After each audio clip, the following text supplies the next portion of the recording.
Welcome, everyone. We are opening the virtual doors to our session today. We've got a lot to cover, so I do want to get started promptly and quickly here. Abby is going to watch us behind the scenes and make sure that those that are coming in can do so. But we're really excited to talk with you all about this topic today.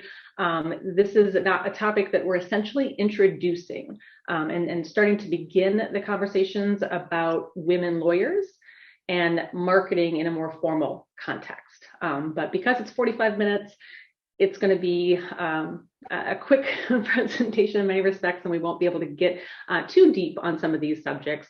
But I do want to state kind of out of the gate, this is not to be designed as a kind of woe is the woman presentation, nor is it designed to serve as a girl power mantra. I'm striving for somewhere in the middle. And there are gentlemen and men that are joining us today. And so regardless of gender or how we identify, these are universal strategies, universal challenges, and universal opportunities that we can all embrace and execute on. So again, thank you for being here. This is, again, 45 minutes. It'll go by very quickly. It's always great. So many of you have your web cameras on. Thank you so much. It's wonderful to see your faces, but also to hear from you so that we can make the time that we do have together valuable for you. So if you have questions, if you have comments along the way, don't hesitate to chime in. If you unmute and interrupt me, I won't be offended. So don't hesitate to do that. If you're more comfortable putting comments or questions in the chat box, you can do that as well. And if you have questions that come to you after this presentation, feel free to contact us as well. Abby, I'll ask you to put my email in the chat box. And so that folks have that. If you have questions with follow-up, be happy to address it. This is certainly a topic that I'm very passionate about. For those of you that don't know me, my name is Lori PULVERMACHER. I'm a practice advisor for Atticus. We dedicate the services that we offer exclusively to attorneys and law firms, and we support them across the nation and across a multitude of different service areas in the legal space. I've had the privilege of working with attorneys for nearly 20 years of my career now. And my career started in marketing. So I've got a bias for the importance of marketing. And it's always really been a component also of the type of work that I've done directly, whether it's training attorneys, whether it's managing teams, leading sales initiatives, delivering on client solutions, or consulting business owners. It's always incorporated some degree of marketing. So I truly, truly believe that this is an essential and critical function for any business.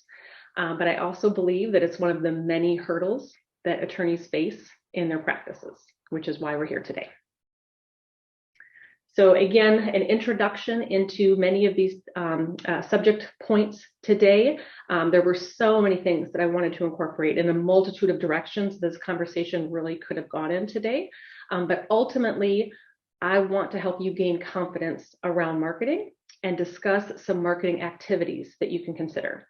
I'm going to share some data with you. Again, I am presenting from the female perspective today. And so I've dived into a little bit of research and reports to share that with you. These reports are based on gender, law, and marketing in general context.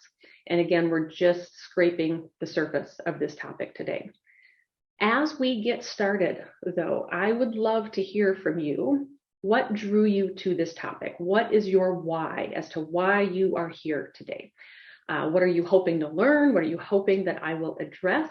What challenges are you facing?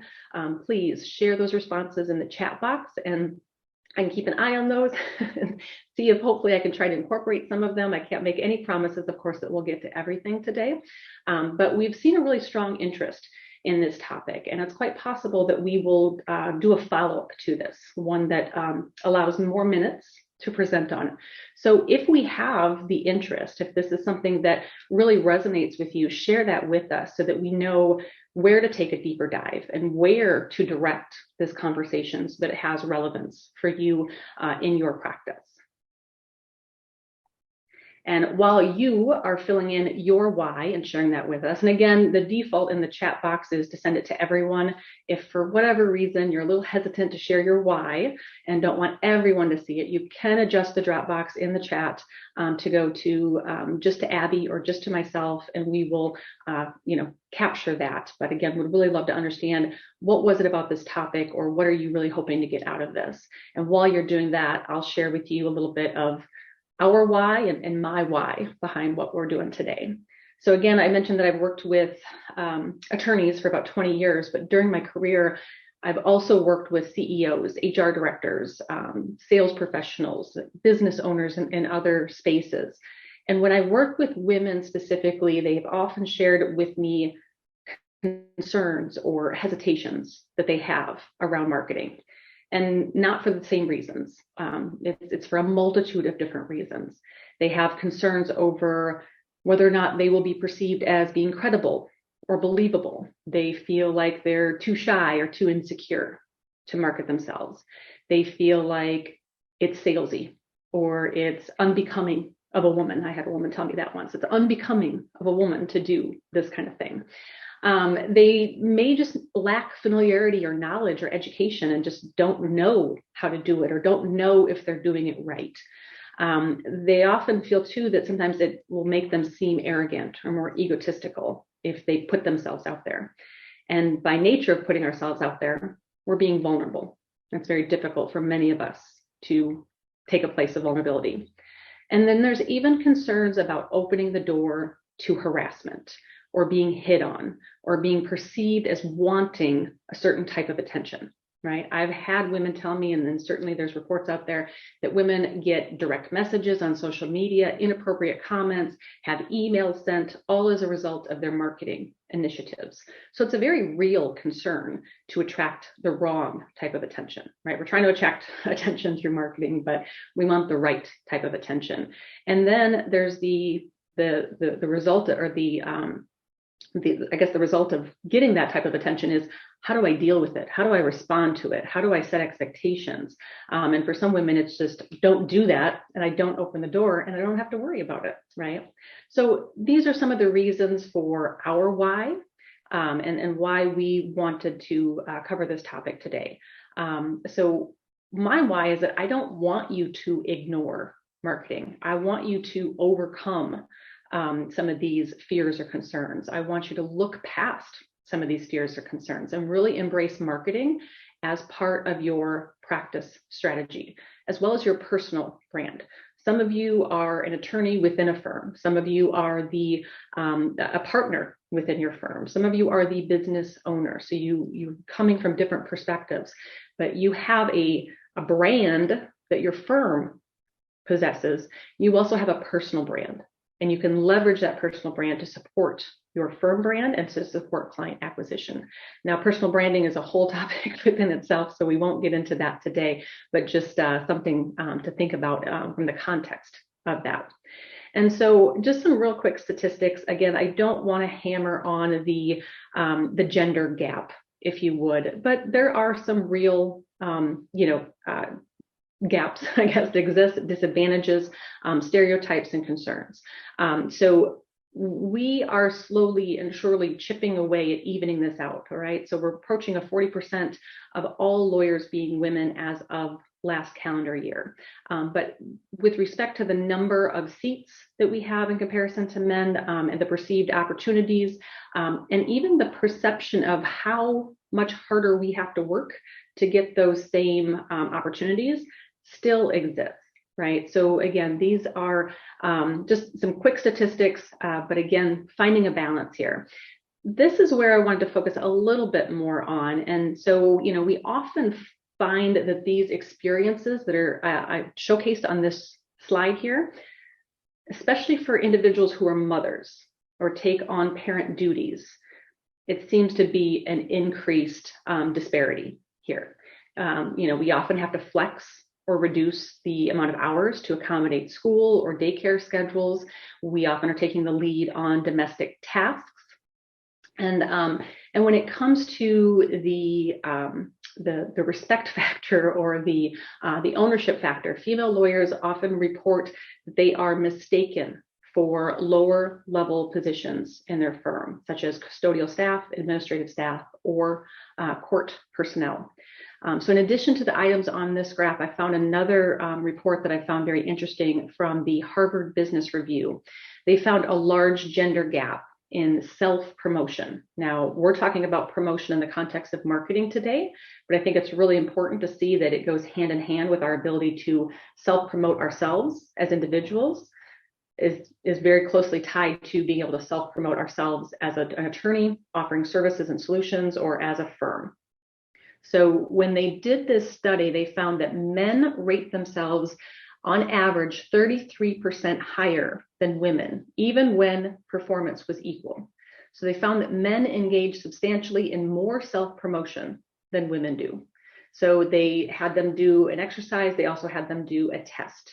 And then they asked them afterwards to self-evaluate their performance on a scale of 1 to 100.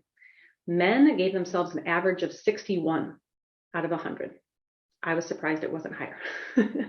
Women rated themselves 46 out of 100. But further, they found that the self-promotion for the men paid off, because the men tended to be higher compensated and provided more promotions and job opportunities as a result of their willingness to self-promote. When we look at this in the context of marketing, men are often more likely than women to self-promote there as well. They're more likely to seek out speaking engagements. They're more likely to host podcasts. They're more likely to go to networking events or capture videos. So again, just some context for this maybe gender consideration. But again, all that on the shelf, there is tremendous potential and opportunity for women in the legal industry. And we've been able to say this every year prior to this, since women first came into law, that there's never been a better time, right? Because we continue to plow forward and to even up those gaps and discrepancies. Again, nearly 40% of all women, of all lawyers are women. So we're approaching that halfway mark, which in many respects will help to even the playing field.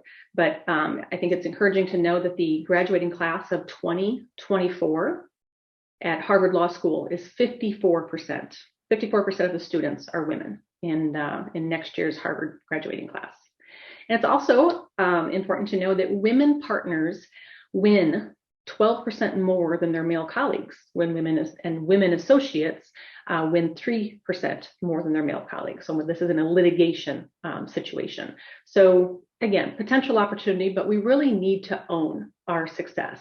And Christina, I'm seeing your comment, and I absolutely agree, and we'll weave this in, but we are conditioned to be the less than, the weaker, the quieter gender, right? So this is very real programming and societal structure that we're facing. I don't deny that at all, and have experienced it myself. And so this is where, again, there's a relatability to this. But I think it's first important for us to understand what are some of the ways in which we were raised, the ways in which we approach our life, the stories and the scripts that we tell ourselves, because we have to start with our own self-understanding of where this stuff comes from. Because what I know is that we all have an inner critic, right? A voice that is constantly telling us that we're not ready, that we're not perfect enough, that it's going to be wrong, that it's not good enough. But we have to kind of flip the script, if you would, and kind of start cultivating the inner champion within ourselves, the one that encourages us and reminds us of all of our accomplishments and all of the challenges that we've overcome. A voice that says, don't hold back. You have an important contribution to make. So again, no limit to potential here. Often it's just a matter of recognizing that, making those mindset and personal pivots, and then finding the what and the how and applying it. So none of this is overnight, that I know.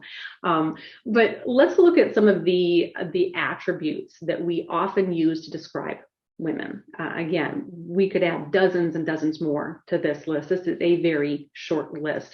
But what's interesting is that in a male-dominated environment, women oftentimes feel as though they need to reduce some of these attributes or need to adopt more stereotypical male attributes towards their business and towards their relationships.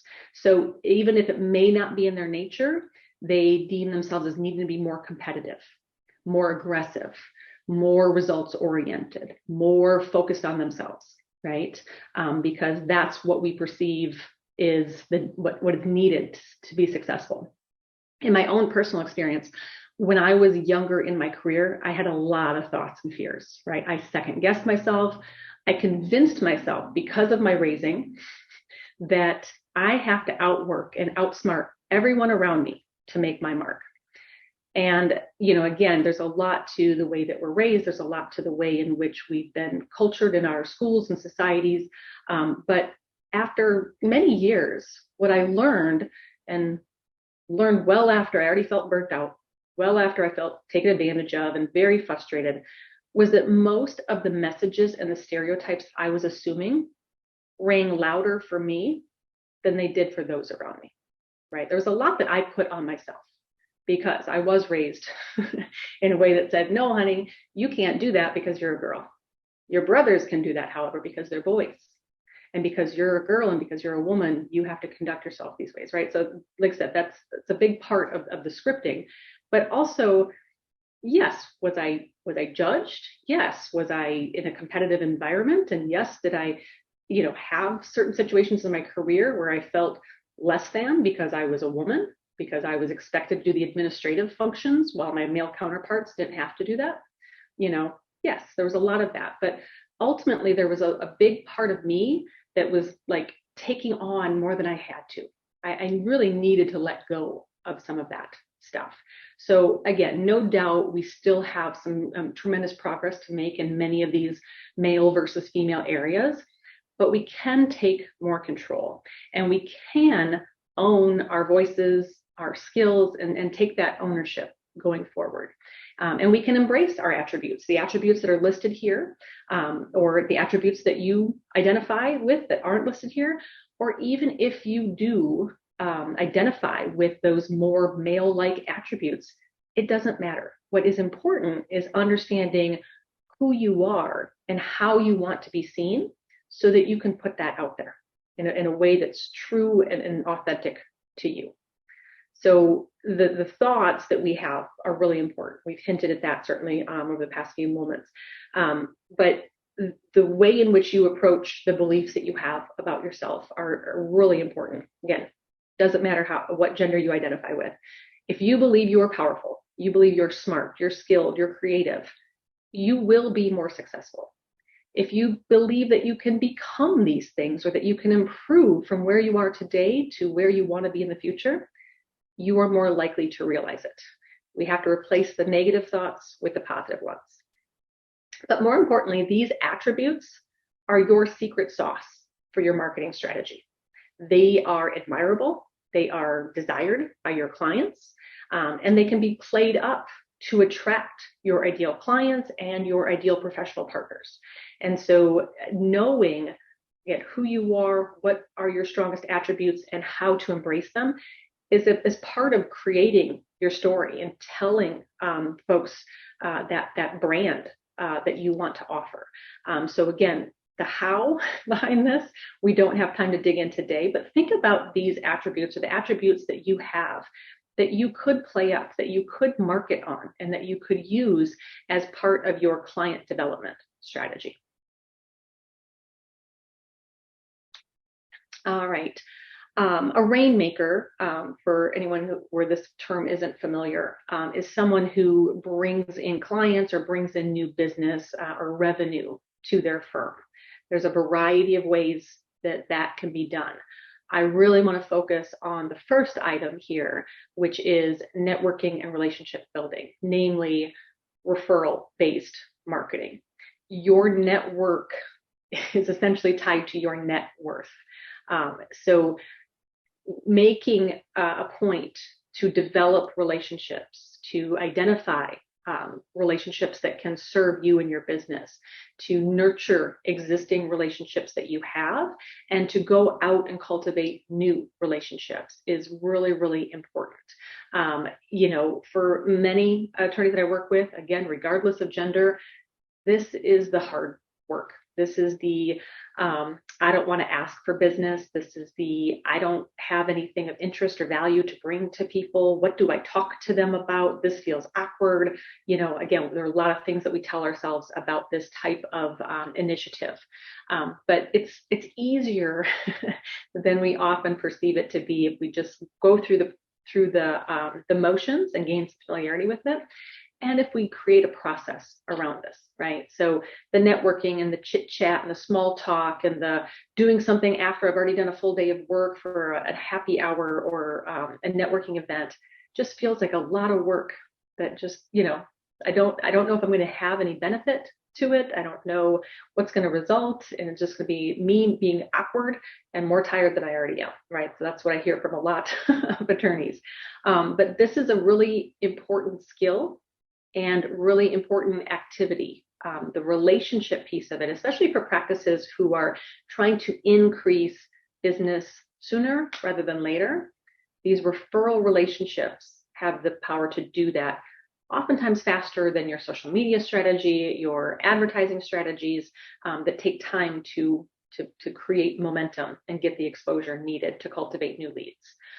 So some things that you can do to kind of help yourself is to identify questions that you can ask people.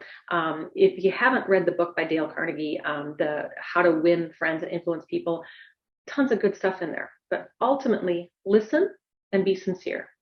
Two attributes most women hold, and we can easily exemplify, right? Take interest in other people's businesses, other people's processes, other people's clients, and the challenges they face. Ask them questions about that. If you've ever been in an amazing conversation with someone, I guarantee that the thing that made that such an amazing conversation was the fact that you had the opportunity to talk all about yourself. So let the other person talk about themselves, and they're going to walk away going, man, that was an amazing conversation.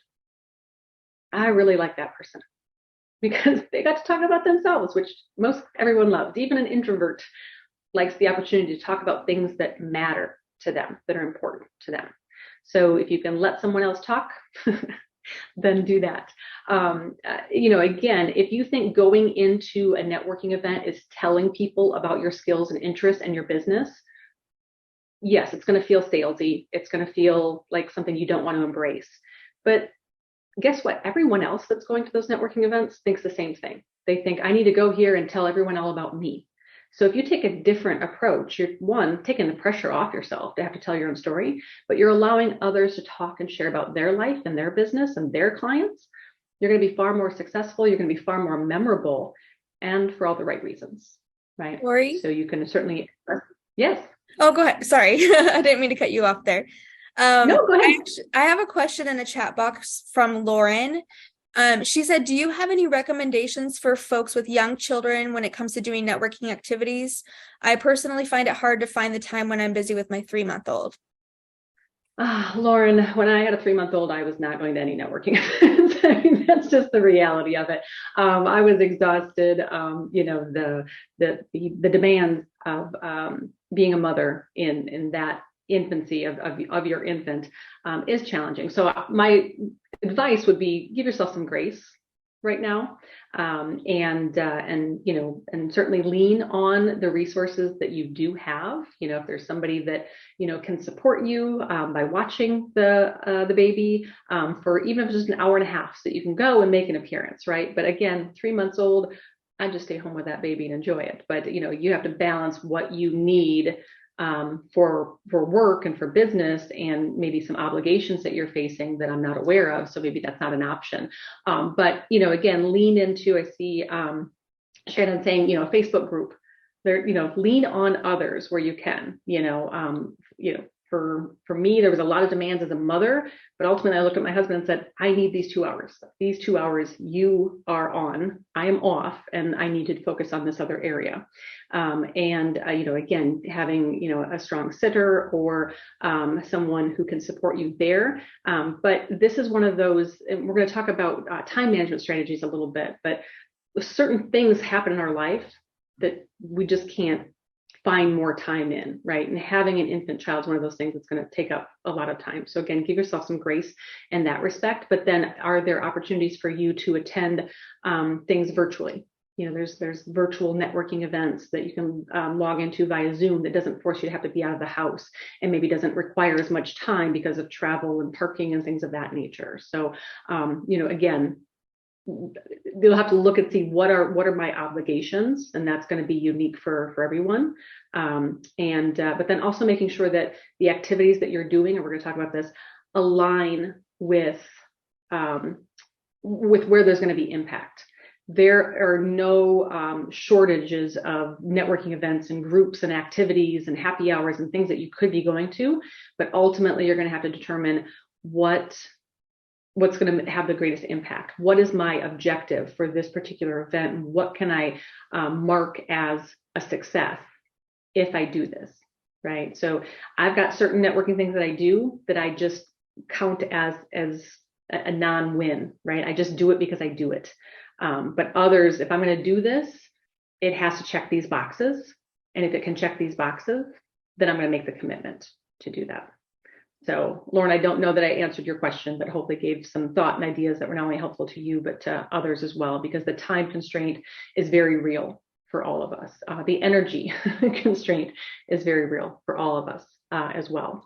But going back to, if you are finding yourself at these networking events, again, making sure that you're sincere, you're asking questions, and find ways to see what can you do for them, because we get a lot more when we give. And so if you can educate them, if you can refer someone to them, if you can support them or promote them, give them a shout out on Facebook, get in the context of, preparing to give before you necessarily receive, right? But again, the referral piece of this is really important. A lot like a garden, we can't forget to nurture it. So even if we've met somebody, we're going to have to keep coming back to them.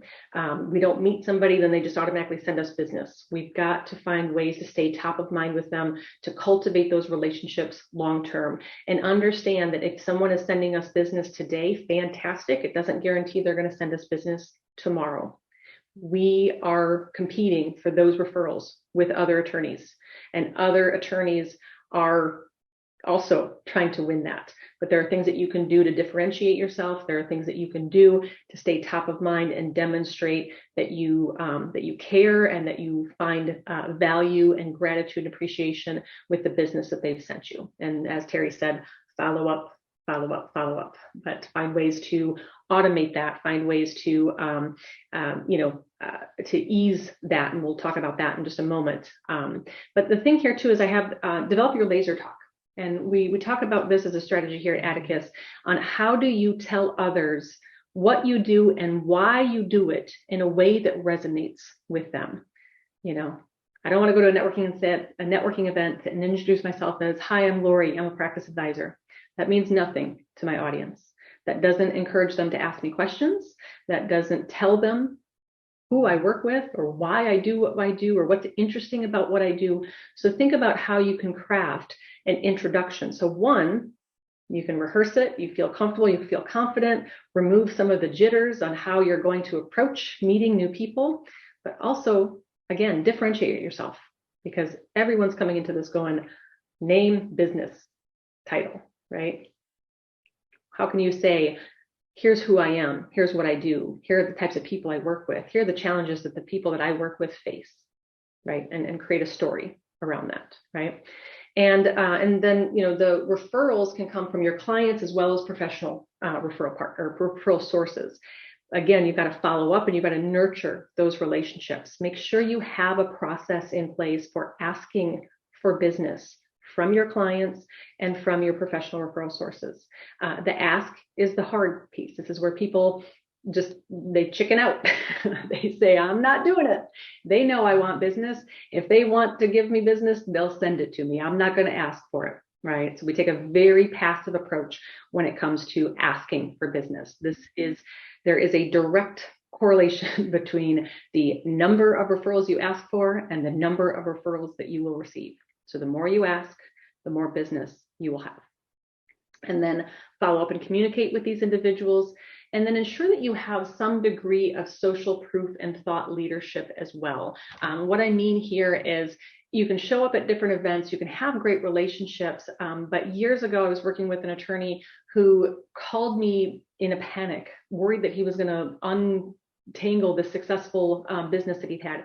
He was purely referral based only, and he saw that the volume was trickling off, but he didn't, he wasn't tracking anything, and he didn't correlate it to what was the impact until finally he had one of his referral sources contact him and say, I love what you do. I want to keep sending you business, but I can't send you business. Your website is terrible.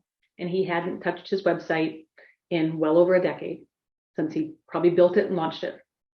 And so what's happening is the financial advisors sending people to the attorney, the individuals in which he's referring are doing a little bit of, social proof investigation to just make sure that this is all looks good. And they're coming to a website that's riddled with errors and pages that don't open, and coming back to him and going, really? You want us to work with this guy? And so had he not had that referral source, be transparent with him, it could have really, had a major impact on his business, but he was able to address it, and then also proactively reached out to his referral sources and said, I am addressing this. I want you to have faith and confidence in me. Here's what I'm doing. So he could, again, try to mend that. But my point is, even your best referral source who gives you a glowing recommendation is still going to have their clients or their individuals do some due diligence on their part to look up your website, to do a Google search on your name. So what exists out there? And are you, supporting the channels that say, I'm relevant, I'm real, I'm credible, right? And how can you do that? So think about those types of strategies to support the glowing recommendations that you're getting. And then make sure you're not skimping on client service, right? Because you can get all the clients in the world, but you get a little bit of bad PR, or you don't retain the clients that you work with. It's a lot of energy to just kind of keep churning and trying to get new ones in. So make sure that your client service, your communication with them, the experience that they have with you is top notch. All right, so we talked on referral-based marketing, so I won't dive into this again, but again, one of the most powerful and important tactics in your marketing strategy. However, it is really important, again, we just alluded to this, it's very vital these days to have social proof and to have multiple tactics and channels of revenue coming into your practice. So on this particular slide, I've highlighted the ones in different colors that I feel have the greatest impact and the lowest cost associated with them. So it's easy for us to feel like marketing, it requires this long-term commitment and testing and honing and, continuing the course. And I've had a lot of trainers tell me this is blind faith, this is thousands of dollars, and I don't even know if it's going to generate a client for me. And so it's very real to see the associated costs with some of these things and the lack of guaranteed ROI on them, and just decide I'm not doing any of this, right? But again, you're going to have to find what works for you. You're going to have to do some testing. You're going to have to track the results. So don't do any of these things and then not, be able to identify, did it work? How did it work? What were the results? But one of the biggest oversights I see all business owners make is not claiming their Google My Business page. This ties to Google reviews, this ties to the maps, everything Google oriented, this gets plugged in. You can plug it into your website. There's just so many potentials with Google as a business tool these days, aside from just advertising. So if you have not claimed your Google My Business page, do that. For the most part, it's intuitive, but you want to make sure that you're logged in with a Google account address. You want to make sure, most importantly, it gets connected to your email address, your work email address. not your personal email address, and gets tied to your physical location if you have one. So those are a couple of the nuances that I'll just raise a red flag on. And if you have a tech person, this is definitely something that they can assist you with. If you don't have a website in today's day and age, you are marking yourself as irrelevant. So I definitely encourage individuals to have a website. It doesn't have to have all the bells and whistles, but it needs to provide some basic information about who you are, what you do, why you do it, how to connect with you, and link to some of these other channels that you might be utilizing, like LinkedIn, Facebook, etc. So the social media business pages, these are free. They don't cost you anything to create a page. And they provide a backlink to your website, which helps with search engine optimization. But they also serve as little micro websites, and they become more dynamic than your typical company webpage, because you can post to it more frequently. You can share a wide variety of content mediums, and not have to, go through on the back end and, completely redesign like you do with a website. So this is dynamic, and this is more fresh, relevant, timely content, and a way to stay, again, top of mind with your audience. Big item here, online reviews and testimonials, but I really want to focus on the review piece of this. Your satisfied clients are your walking billboards. So capitalize on that and make sure you have a process in place to gain reviews and direct them to do that, where to do that, how to do that, make it easy for them. There's a number of other items here. I don't have time to address all of them before we run out of time, and I want to make sure we can have some time for questions if you have them. So I'm going to skip over the rest of them. You will get a copy of the recording and the slides as part of the post email that goes out, so you can come back to this as well. But the reality of it is there's no shortage of marketing strategies that you can incorporate. But again, what aligns with you, your voice, your attributes, the individuals that you want to attract, what's going to be attractive to them, right?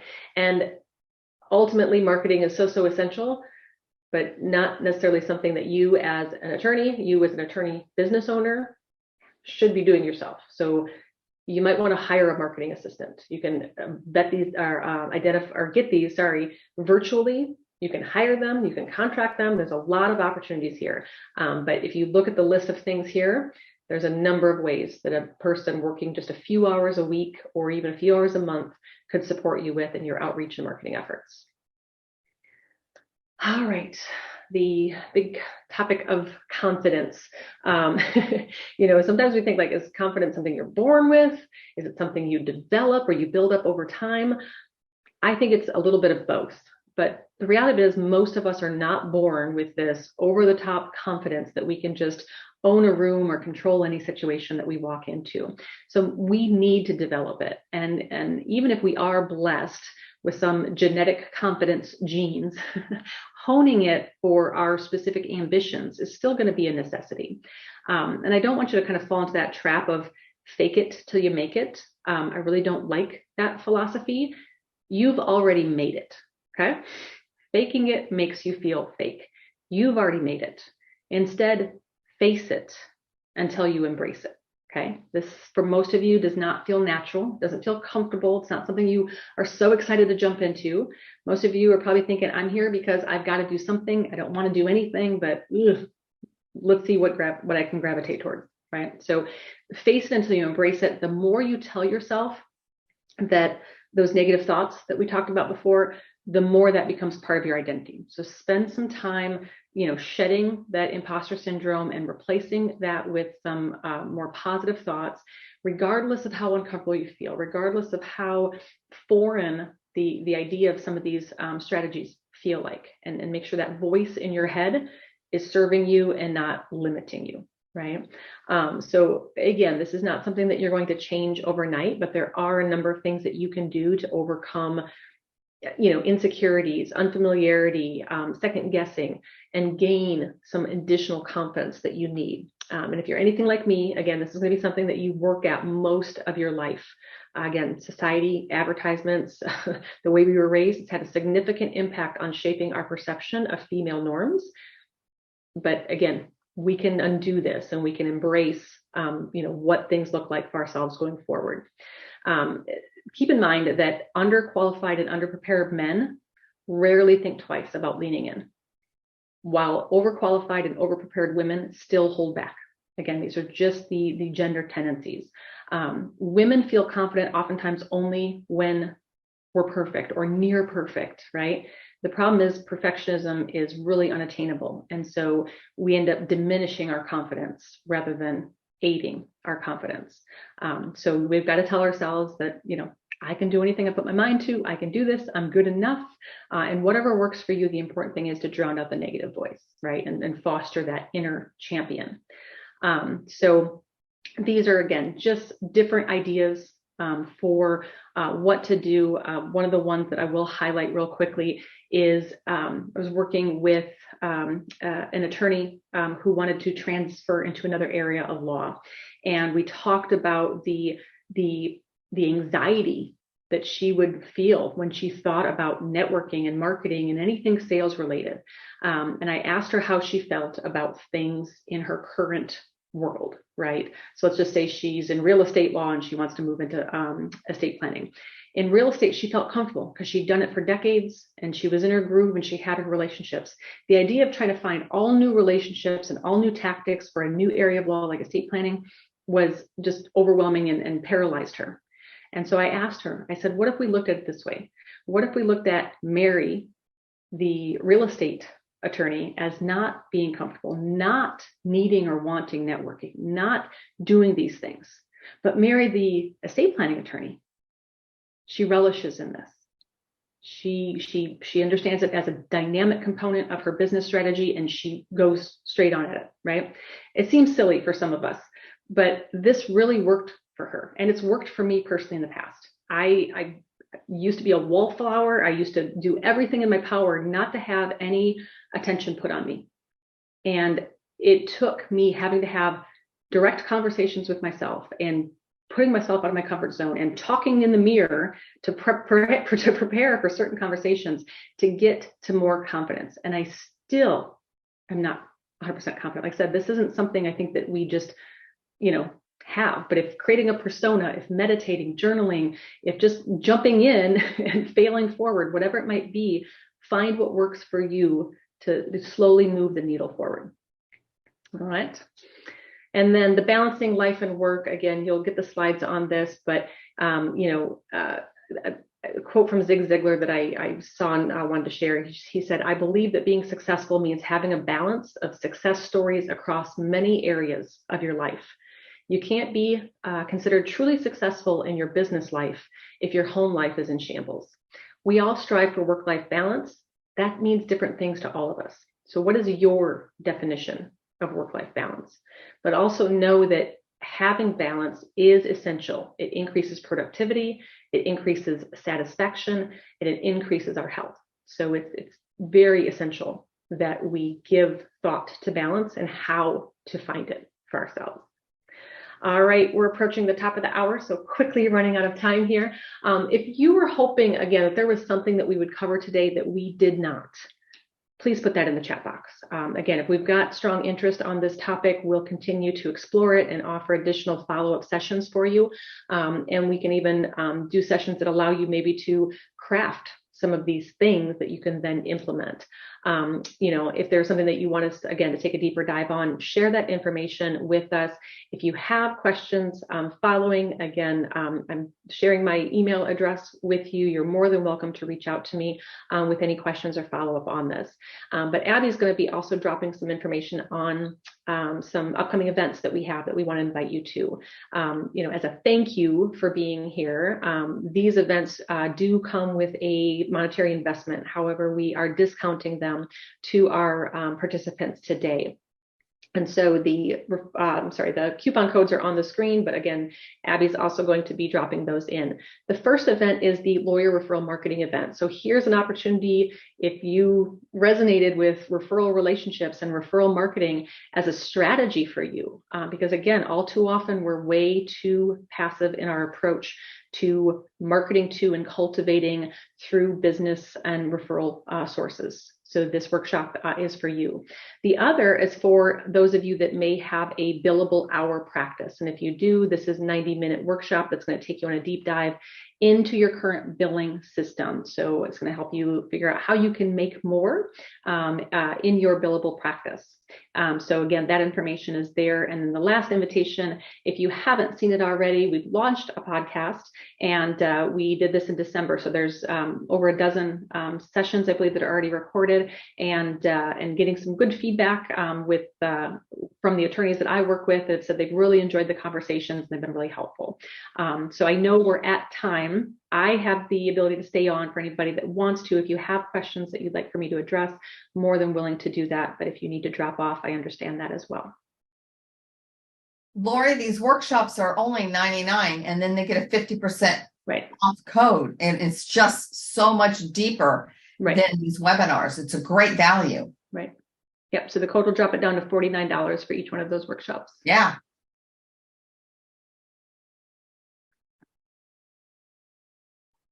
Abby, were there any questions in the chat that we didn't? I know some people chimed in with ideas to share, and yeah, to see if we had there was one question just about the webinar. So I will be sending out a replay page in about 24 to 48 hours through your email, so you will be able to see the recording again. You can watch the recording. So that will be in 1 to 2 days or so. Everyone will receive a copy of that.